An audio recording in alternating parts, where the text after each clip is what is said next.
Section 3 of the Misplaced Battleship by Harry Harrison. Section 3. I threw them as snappy a salute as I could muster, and they filed out. Staring gloomily at their backs, I envied for one moment their simple faith in the League Navy, when in reality the vengeful fleet was just as imaginary as my admiral's rating. This was still a job for the Corps. Inskip would have to be given the latest information at once. I had sent him a psigram about the theft, but there was no answer as yet. Maybe the identity of the thieves would stir some response out of him.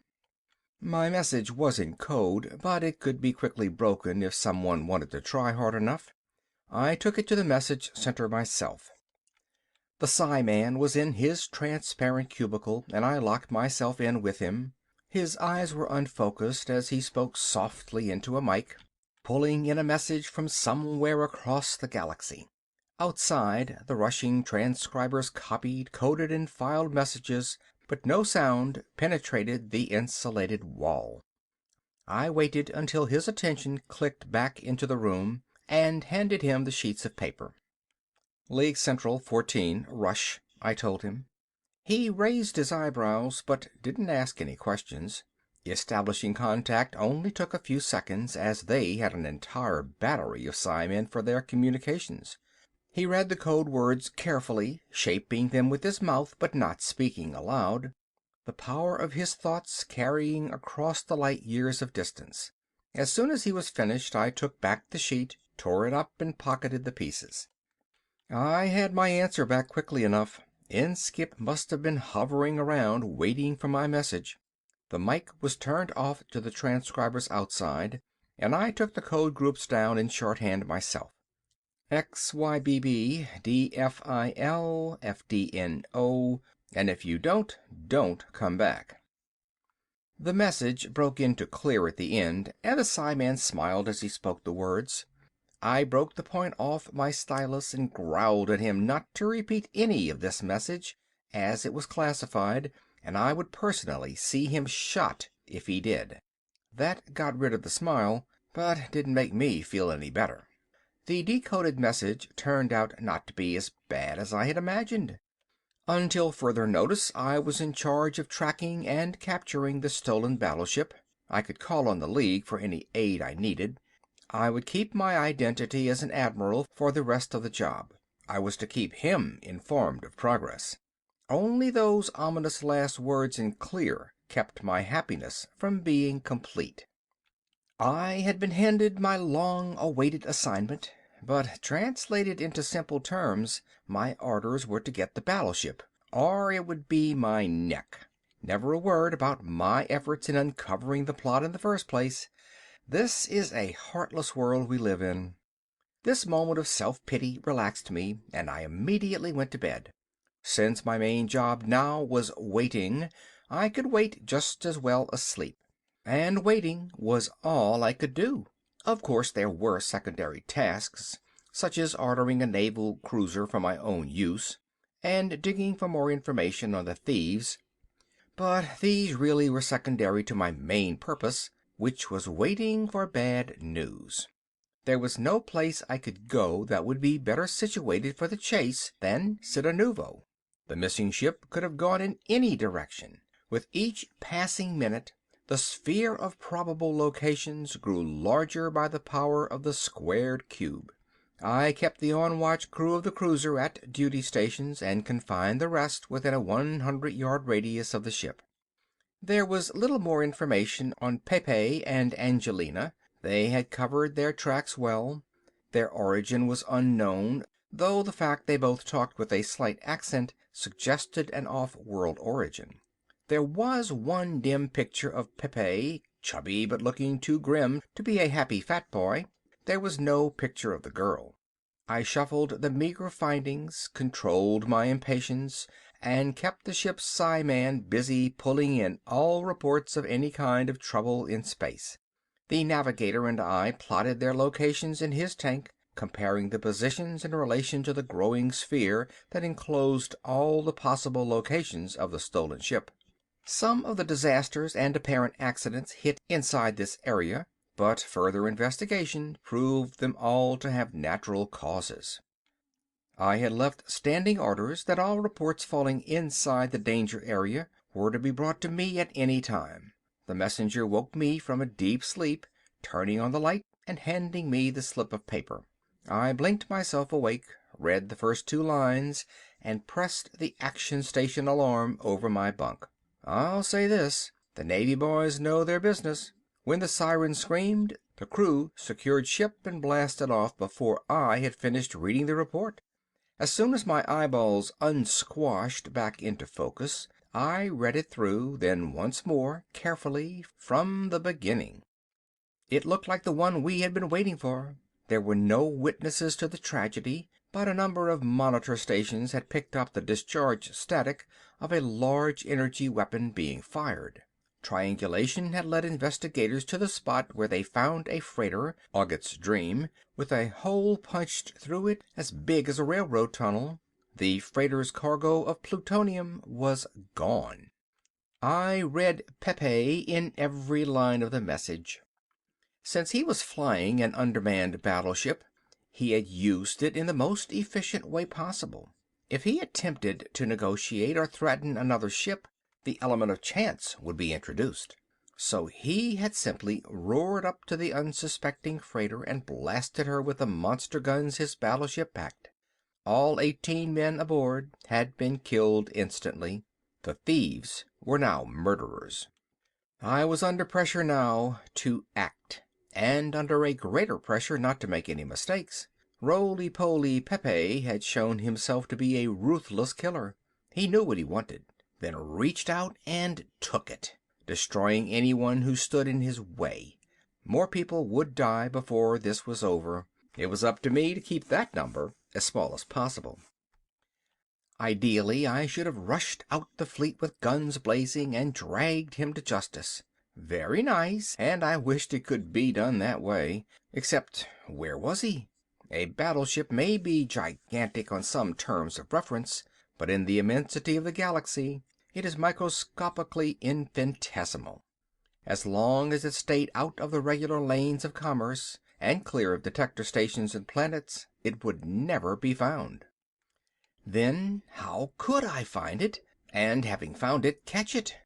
When the infernal thing was more than a match for any ship it might meet, that was my problem. It had kept me awake nights and talking to myself days, since there was no easy answer. I had to construct a solution slowly and carefully.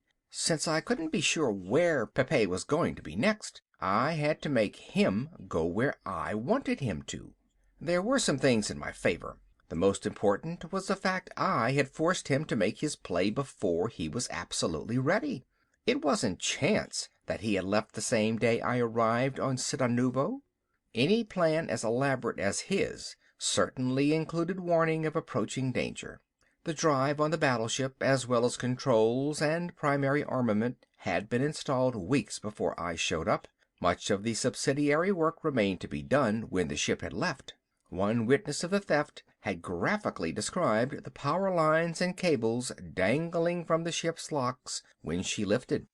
My arrival had forced Pepe off balance. Now I had to keep pushing until he fell.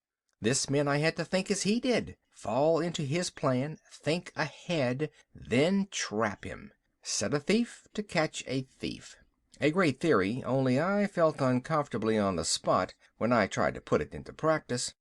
A drink helped, as did a cigar. Puffing on it, staring at the smooth bulkhead, relaxed me a bit.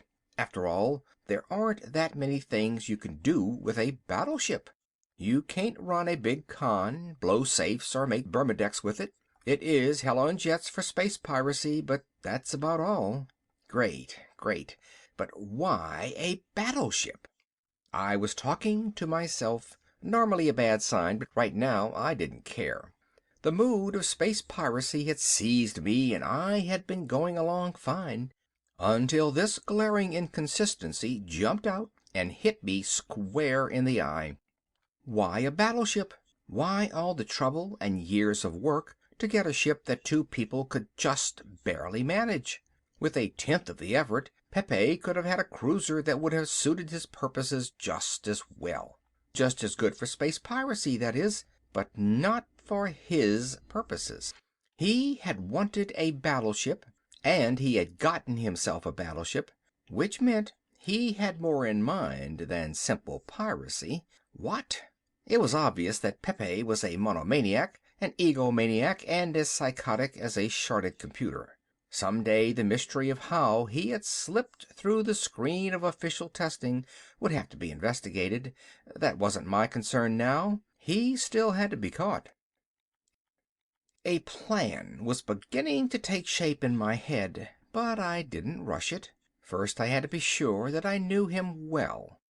Any man that can con an entire world into building a battleship for him, then steal it from them, is not going to stop there. The ship would need a crew, a base for refueling, and a mission. Fuel had to be taken care of first. The gutted hull of Ogget's Dream was silent witness to that. There were countless planets that could be used as a base. Getting a crew would be more difficult in these peaceful times, although I could think of a few answers to that one too. Raid the mental hospitals and jails. Do that often enough and you would have a crew that would make any pirate chief proud. Though piracy was, of course, too mean an ambition to ascribe to this boy. Did he want to rule a whole planet, or maybe an entire system, or more? I shuddered a bit as the thought hit me. Was there really anything that could stop a plan like this once it got rolling? During the Kingly Wars, any number of types with a couple of ships and less brains than Pepe had set up just this kind of empire. They were all pulled down in the end, since their success depended on one-man rule, but the price that had to be paid first. This was the plan, and I felt in my bones that I was right. I might be wrong on some of the minor details. They weren't important. I knew the general outline of the idea, just as when I bumped into a mark, I knew how much he could be taken for and just how to do it. There are natural laws in crime, as in every other field of human endeavor. I knew this was it. "Get the communications officer in here at once," I shouted at the intercom. "Also a couple of clerks with transcribers, and fast. This is a matter of life or death." This last had a hollow ring, and I realized my enthusiasm had carried me out of character. I buttoned my collar, straightened my ribbons, and squared my shoulders. By the time they knocked on the door, I was all admiral again. Acting on my orders, the ship dropped out of warp drive so our psimen could get through to the other operators. Captain Sting grumbled as we floated there, with the engines silent, wasting precious days, while half his crew was involved in getting out what appeared to be insane instructions. My plan was beyond his understanding, which is of course why he is a captain and I'm an admiral, even a temporary one. Following my orders, the navigator again constructed a sphere of speculation in his tank. The surface of the sphere contacted all the star systems a day's flight ahead of the maximum flight of the stolen battleship. There weren't too many of these at first, and the psiman could handle them all, calling each in turn and sending my news release to the naval public relations officers there. As the sphere kept growing, he started to drop behind, steadily losing ground. By this time I had a general release prepared, along with directions for use and follow-up, which he sent to Central 14. The battery of psimen there contacted the individual planets, and all we had to do was keep adding to the list of planets. The release and follow-ups all harped on one theme. I expanded on it, waxed enthusiastic, condemned it, and worked it into an interview. I wrote as many variations as I could, so it could be slipped into as many different formats as possible. In one form or another, I wanted the basic information in every magazine, newspaper, and journal inside that expanding sphere. "What in the devil does this nonsense mean?" Captain Sting asked peevishly. He had long since given up the entire operation as a futile one, and spent most of the time in his cabin worrying about the effect of it on his service record. Boredom or curiosity had driven him out, and he was reading one of my releases with horror. Billionaire to found own world? Space yacht filled with luxuries to last 100 years? The captain's face grew red as he flipped through the stack of notes. What connection does this tripe have with catching those murderers? End of section 3.